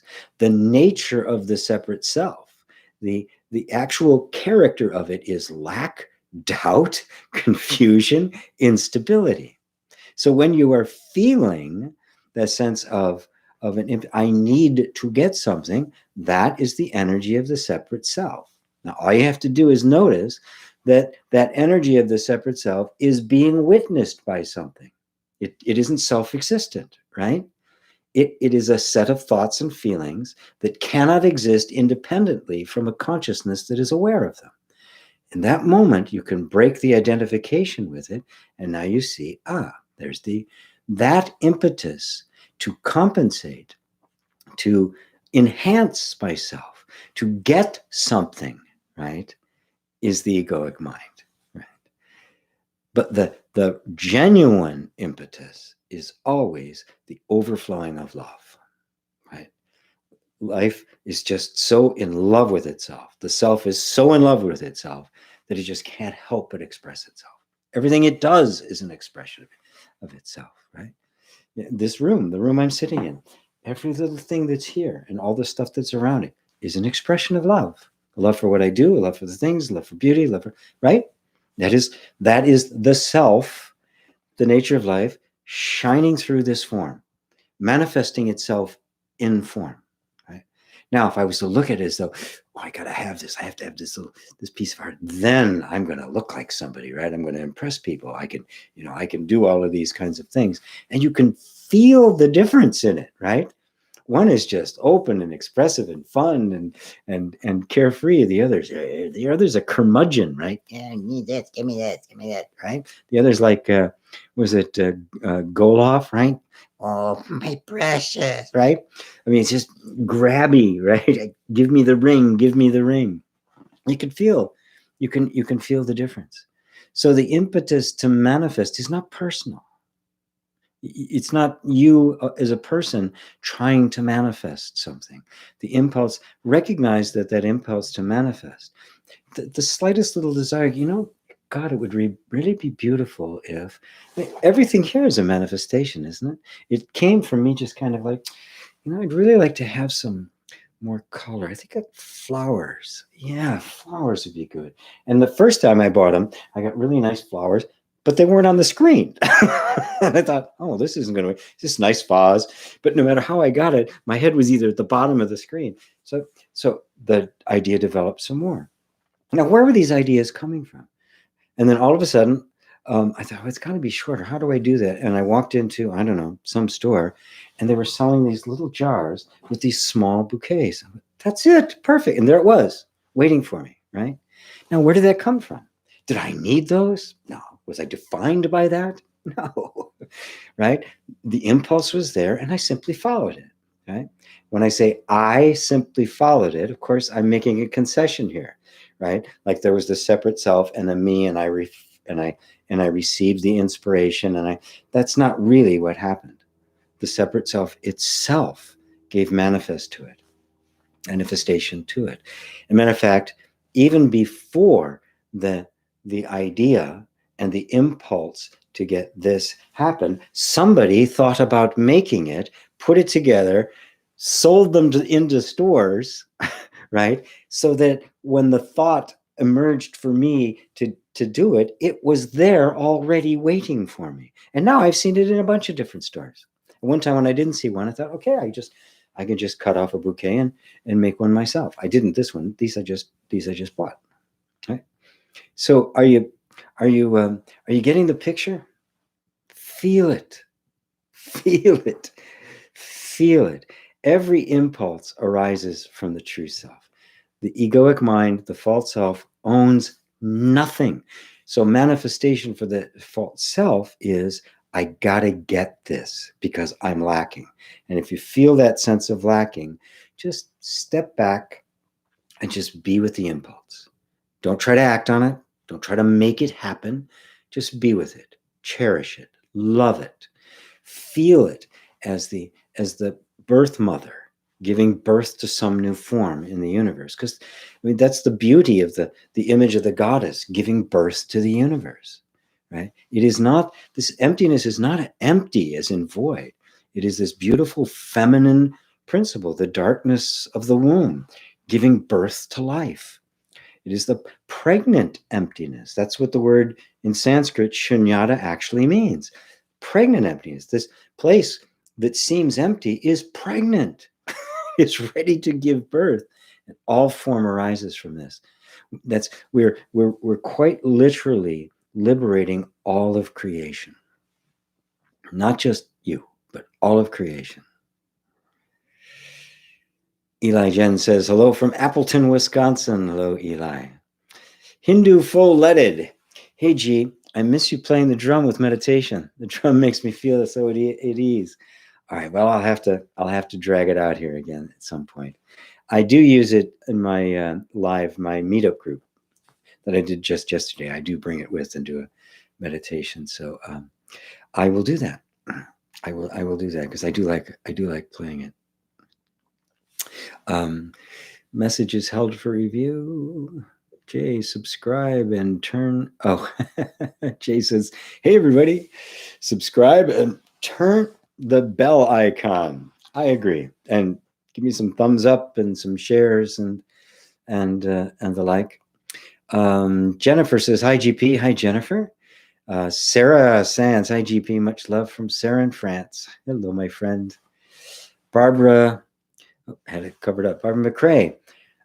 I'm from Florida and my birthday is February 25th. Well, happy birthday. That's coming up in 2 weeks or less than 2 weeks. Very happy birthday.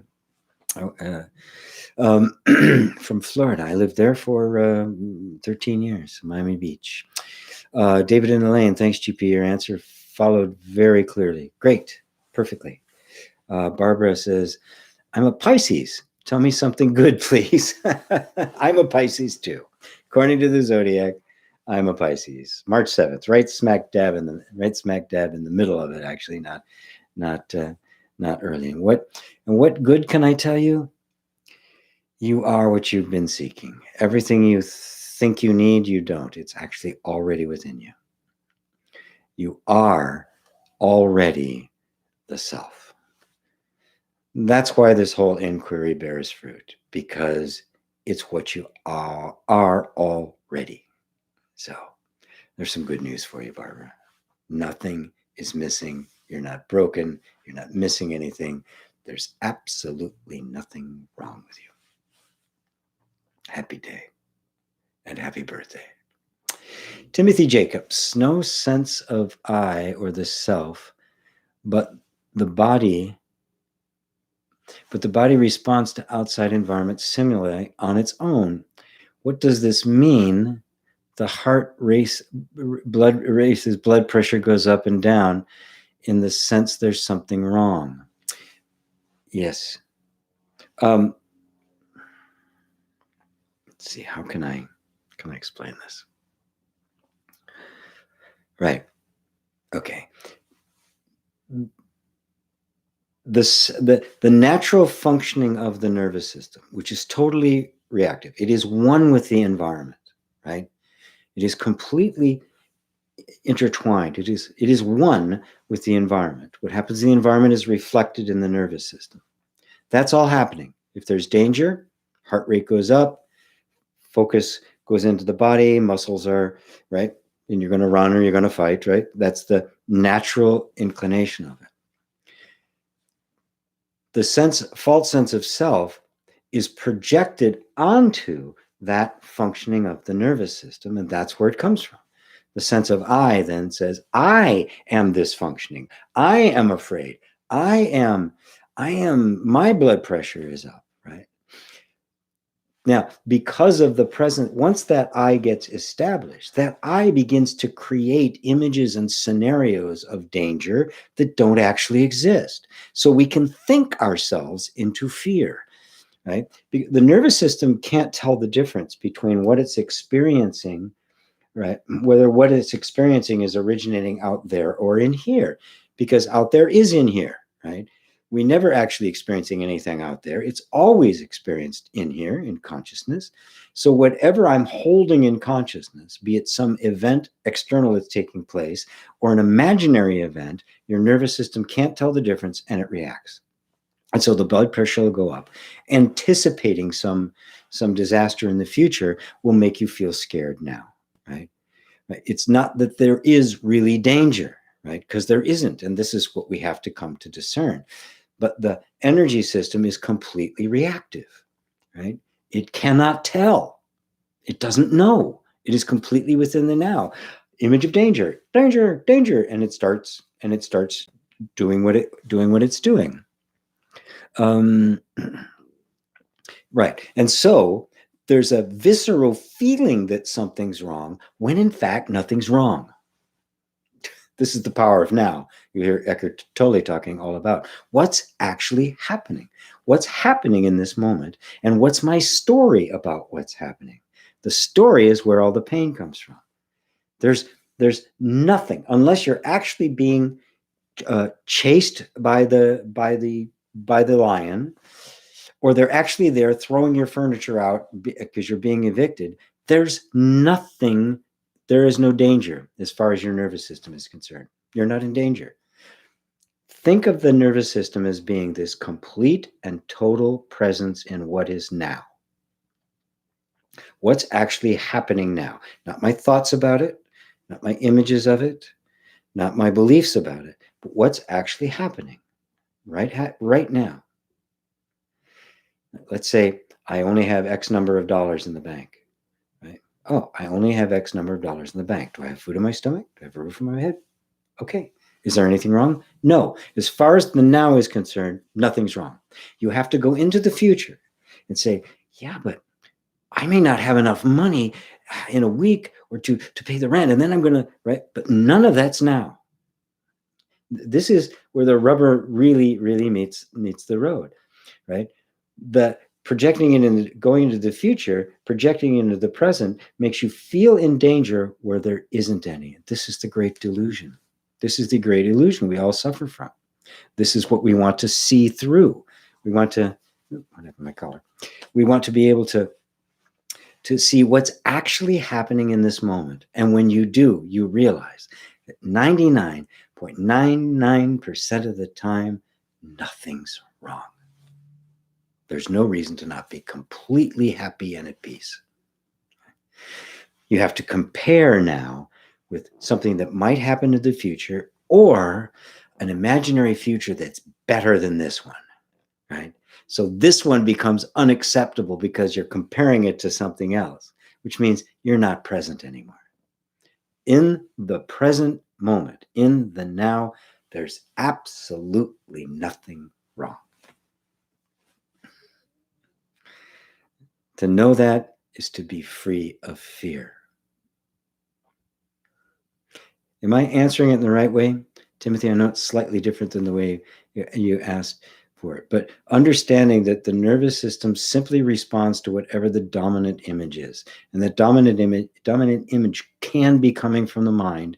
And the mind is always projecting things into the future and rehashing things from the past, filling the mind with those images of a better future or a worse future is an image that takes attention out of the now and therefore into this and that picture then is fed to the nervous system, and it reacts as if it was the now. And that's what we feel as fear, as doubt, as concern, when in fact there's nothing to fear.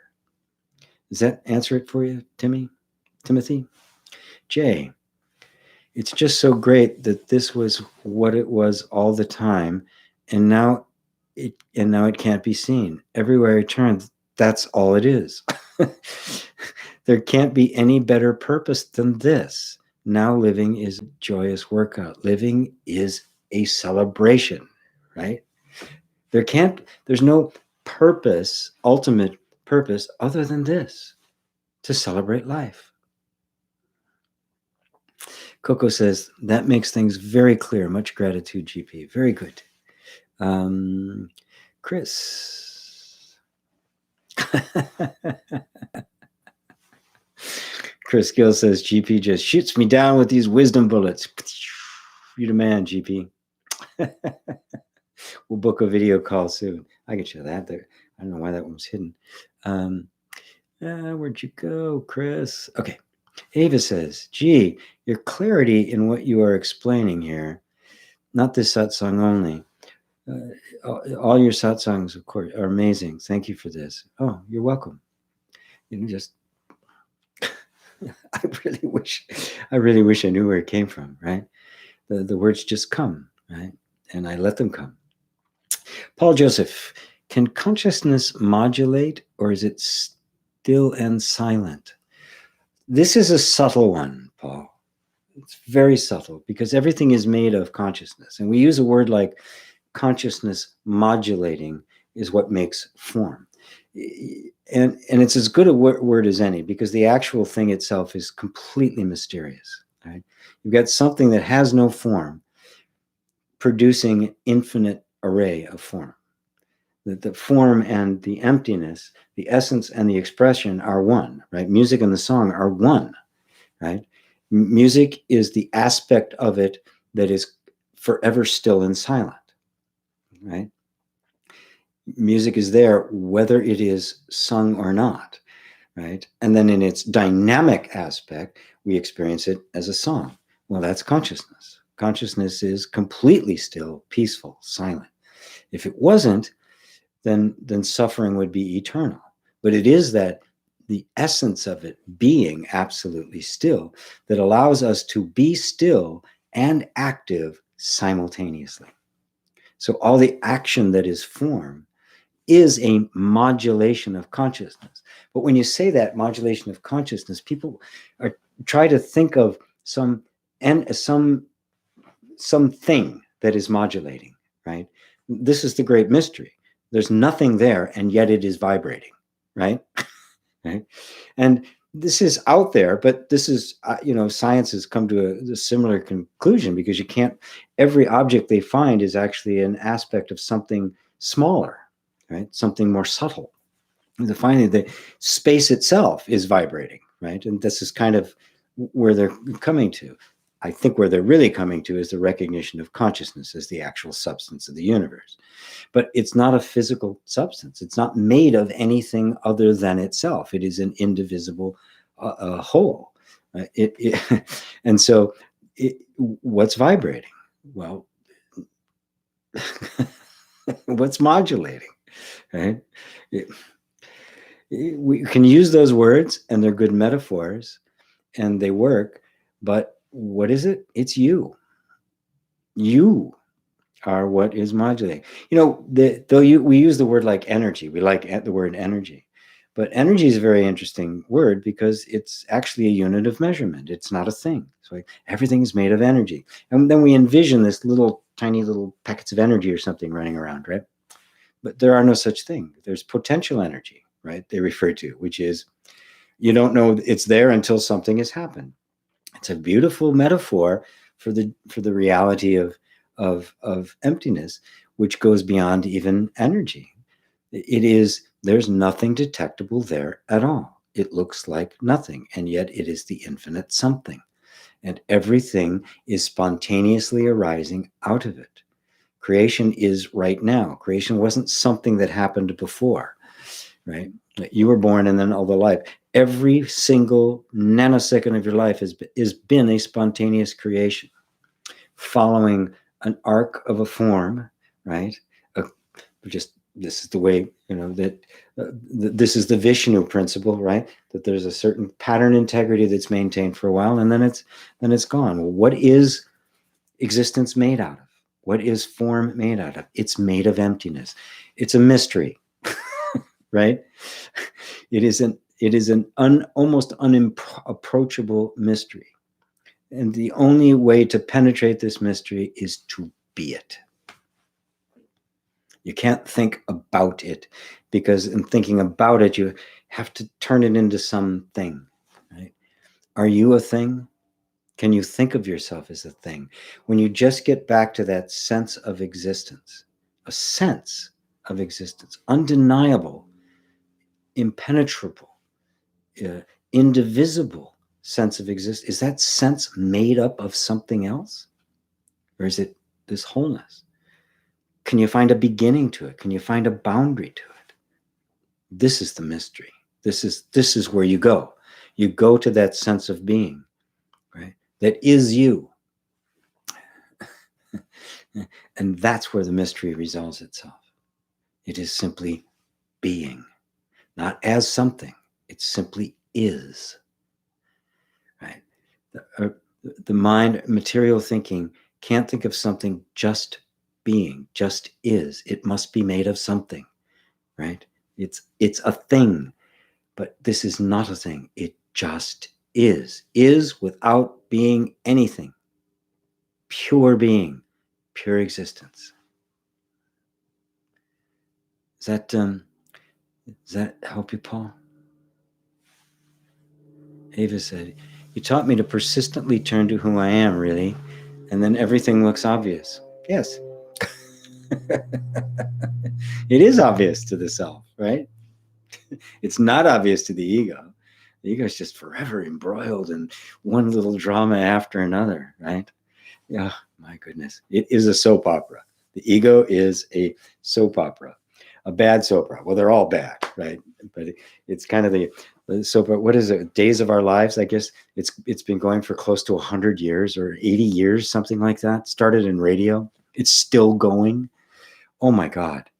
Talk about Shiva's wheel. Talk about hell. Mary Sykes, I agree with you, GP. In order to do shadow work, we must come from love and self-compassion instead of fear and condemnation. Yeah, we have to come, any inner work has to come from the place of self-discovery and liberation. If it comes from a place of self-fixing, it'll be a subtle but definite conflict that'll actually keep the nervous system in defensive mode, meaning it'll keep hiding it. It will keep suppressing. It'll keep it from being exposed. Because in order for the shadows to come out of the shadows, there must be an environment that loves them and welcomes them. Because they got pushed into the shadow because the environment wasn't loving and welcome. So if you're in fix-it mode, right, in which most personal development, all self-help is trying to fix something, even though it's very well-intentioned, it creates this act, there's something wrong and you have to be fixed, which is exactly what caused the shadow to be created in the first place, right? The only thing you can do is create this environment in which anything is allowed to emerge. Everything is safe to come. There's no restrictions. It is completely allowing and loving and accepting. It is the feminine principle. It is the goddess energy. It is the infinitely loving mother of the universe that does not care how ugly, distorted, awful this is. You are welcome here. That environment is the only thing that will bring these things out of the shadows, because they can come out of the shadows. You don't need defense against love. If there's even the tiniest thing of trying to change or fix or adjust, it's not pure love. And therefore, some defense is still needed, right? Which is the buffer area that keeps the shadow in the shadow, right? And that shadow, of course, is just a beautiful aspect of yourself that didn't get to see the light of day. But the loving environment, right? There's no defense for love. There's no need for a defense for love, right? And that's the healing. That's how Christ did it. It was just nothing but love. Nothing but love, pure innocence. He held nobody accountable is the wrong word. You know, the word forgiveness, as it has come to popularly mean, has been translated and used in the Christian tradition, means pardon, right? You did something wrong. You deserve to be punished, but I'm in my glory. I'm going to let you off the hook. That's the definition of it commonly. The word that Christ actually used means to be found not guilty, to be vindicated of wrongdoing. Now, is that different then yeah, you're guilty and we're not going to punish you, then no, you're not guilty. So that's what he walked around with, the sense of pure innocence, zero condemnation, where he could say, Father, forgive them, find them innocent, they don't know what they're doing. He didn't defend himself. He didn't try to prove who he was. He was absolutely quiet in front of all his accusers. He imputed no guilt to anyone. And that healed the sick, it raised the dead, it opened the eyes of the blind. Amazing. Absolutely amazing. So, as always, thank you so much, GP. Have a good night, everybody. You too. Yeah, we are getting on towards the end here. It's at 2 hours. Let me see if there's anything left I want to hit on. Hey, GP, is enlightenment the simple process of evolving, maturing? No. It is a seeing the essence of that which does not evolve or mature. That which evolving and maturing expresses, but what it's expressing does not evolve and mature. Enlightenment is the recognition of yourself as you actually are, which is pure consciousness, unmixed with any kind of form or character or limitation. How do I get rid of the fear of death? Is it just darkness and nothingness after we die? Like being aware I don't want to die? Thank you. No, it isn't. Consciousness can't die. Your experience be like waking up from a dream. You'll realize that this was a dream and you're still here. You're quite alive. There's stuff you might miss.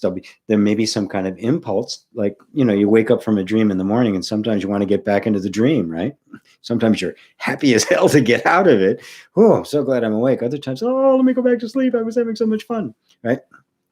So to be free of the fear of death is to know yourself as deathless consciousness, which means to actually explore that sense of being, right? That you're conscious of, that you are consciousness. If you are consciousness, notice consciousness cannot die. It has no beginning and it has no end. So the experience of death is simply transition, right? Look, the adolescent me is dead, right? It's gone forever. Will never come back, right? The 20-year-old me is dead, gone forever. How many different yous have actually already died? The toddler you, right? The teenage you, they're gone. They are no more you and no more present. You don't have the same thoughts, the same feelings, the same body, the same interests, the same activities. That one is dead. Are you dead? No. You're the consciousness that has been consistent throughout the entire thing. That is deathless. That's where you find your immortality. That's where you lose the fear of death. As long as you're identified with the body, right, you'll be afraid of death. You're not the body. Look at your body has gone through how many different changes. It's a great way to do it. Just look at all the lives you've been in this one, and they're all gone. The kindergartner you is dead. You have none of those thoughts anymore, none of those feelings, none of those experiences, right? That's how you do it. Timothy Jacobs, maybe it's my subconscious no fight or flight in my nervous system just does things on its own to sight of danger of thought or I have a hard time understanding this. So maybe it's my subconscious or fight or flight. My nervous system just does things on its own. Yes, that's what it was designed to do. No sight of danger, no thoughts of danger, no thoughts of, oh, I see. It is just simply reacting as if there were, and you're not really aware. You're not aware of it, that's all. What can happen, especially if you've had traumatic material in childhood, there can be an anticipation of things going wrong, even if there's not a conscious image of it. I suffered for that for years because of the horrendous childhood I had. So there was always this feeling the other shoe was going to drop, and I didn't know what it was going to look like, but the feeling was always there. So I was forever on alert. I was forever walking on eggs, even though it wasn't some conscious image I was holding. All right. So there's a subtler level of it, which you can call the unconscious, or you can call it this area. I call it energetic assumptions. It's just a basic assumption that isn't even that prior to taking form in any particular in an actual thought, in a concrete thought or experience. Prior to that, there's just this assumption that the universe is messed up, that it's not benevolent, that I'm in danger, and I'm the other shoe is going to drop any minute, and I've got to be vigilant. I call those energetic assumptions that are just kind of laying down there. And there is a dimension of that. There's the vasanas. There's a whole depth of things below the surface of what we're consciously aware of. That is consciousness as conscious thought. We are conscious of it. We just haven't rightly identified it, right? So I'm running a little low on time, so I'm speeding up the answers. It's a big question. Timothy, yeah, it's a big question. James Breeden, GP, you're the best. Thank you, James. La Signora Donne, Jonathan, I guess I remember the name. It's been a joy listening while identified as the non-person, the all in all. Thank you for this. It has been a precious first time. I'll be back. Blessings alive. Love, GP, Jonathan Wales. Wonderful. First time. Great. Fantastic. Yeah, it's a great place, isn't it? It's a great space. Holy moly, consciousness is everything. I get it. PD Biz, yay. What I see around me and as my body, the awareness in it, of it, as it never dies. Good. Yes. Woohoo. A direct seeing. Yeah, that wasn't intellectual, wasn't it? That was a direct seeing. Wonderful, wonderful, wonderful. PD, what's your name? What's your actual name, PD? Vids, if you want to share. Timothy says, maybe it's something from my past that I'm blocking or unaware of. Oh, it's definitely of your past, but it's just gone underground. Don't worry about the particular event, right? Just notice it's there, detect it as feeling. They're energetic assumptions. They will eventually expose themselves. Matter of fact, working with the energetic assumptions is what the entire course of inner reconciliation is about, which I have 3